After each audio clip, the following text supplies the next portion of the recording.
Hello and welcome back to another Star Wars Legion video. Today I am going to be going over some helpful tips and tricks. Today it's mostly just about the rule of suppression.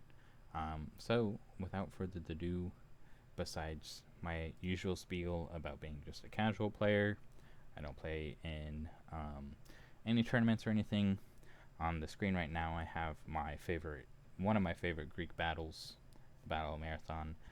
It has some relevance to this series, so that is why it's on there, but we'll get into that probably in another video. And that's kind of what this video series, it's not going to be long, is going to be about. And the first one is all about suppression. We're not going to dive into every nuance with suppression, but we're going to go over what suppression is, why it's important and to remember, and why it can win you some games. So suppression, it represents morale or combat effectiveness of a unit, yada yada.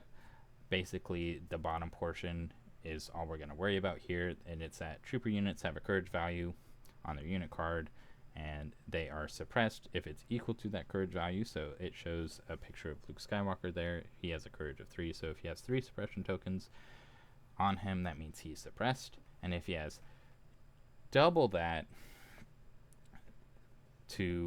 of his courage value, so 6 suppression on Luke, then he is panicked. And it's going to be really hard to panic Luke unless you have a lot of troops that are just shooting at him. But that is what suppression is. We're not going to really go over how you gain suppression in this video. It's mostly just tips on how to use it in your games. And some things that I forget about when playing as a casual player. Since we're only casual, we do forget some of these rules sometimes. But the first thing I want to talk about is contesting objective tokens. A unit can't contest, as you can see there on the right, if it is panicked. There's a little line at the end there that says a unit that is not panicked, and so in order to contest an objective, you have to have a unit that's not panicked. This is why courage value is a big deal. Now, that is some caveats to this, because I don't have it up on screen, but a commander unit in the army can give out his courage to people or units that are within 3 of him. So just remember that if you're within 3 of the commander, you can use their courage value. It has to be a commander or someone with an upgrade card that's allowing you to use their courage value. So one of the two. This can win you games if you just remember this. You're like, I can almost secure that objective, or I don't want my enemy contesting that objective so I can score a point, such as like breakthrough. If they're on your point, you don't score a point for your POIs if one of the enemy units is contesting. You might be able to shoot them enough that might not kill them, but give them enough courage that it panics them so that they can't contest anymore. This has won me games. Unfortunately, this has lost me games. In my last game that I just played with my buddy playing Shadow Collective, lost because Gar Saxon ended up getting shot a ton by some rebels for like the last 2 rounds, and he got up above his courage value, which panicked him, which means he was not able to secure that last point or contest that last point, so that my enemy couldn't secure it, and that lost me the game. So it is a very important rule to remember, is suppression. And if you want to know more about suppression, I can make other videos on it. Just let me know in the comments down below. But that is the basics of suppression there, and how it can win you games just because that little rule of contesting objectives. And it's really easy to forget about that when you're like, I have to kill enemy units, when really, if they have like a major unit, all you really have to do is shoot them enough that they get panicked. So just keep that in mind in the future. It's something I always have in the back of my mind when I'm playing. Unfortunately, doesn't always win me games. Moving on to the next little rule I want to talk about that has to deal with suppression, and that's backup. I have the two keywords that give a unit backup without the rank requirement.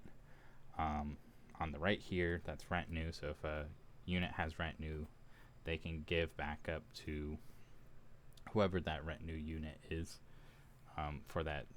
So if it's like rent new Count Dooku, then they could give Count Dooku backup. On the other hand, if like a commander or operative has entourage and they have like entourage B2 droids, then they can give that commander or operative, the B2 droids can give whoever has the entourage keyword backup. Now B2s are core units, so it doesn't really do anything. This is the one that popped into my head. But the other line of backup that's important as a rule, besides just remembering to do backup, which you should be doing backup so that your commanders and operatives aren't just getting shot to pieces in the first couple of rounds of the game, and that they can go in and do what they need to do. Or if they're more of a support commander, then they're able to support the army a little bit better by staying alive. So remember that. But the last thing that a unit is able to provide backup is if they do not have suppression equal to or greater than their courage value. This isn't panicked, this is just suppressed.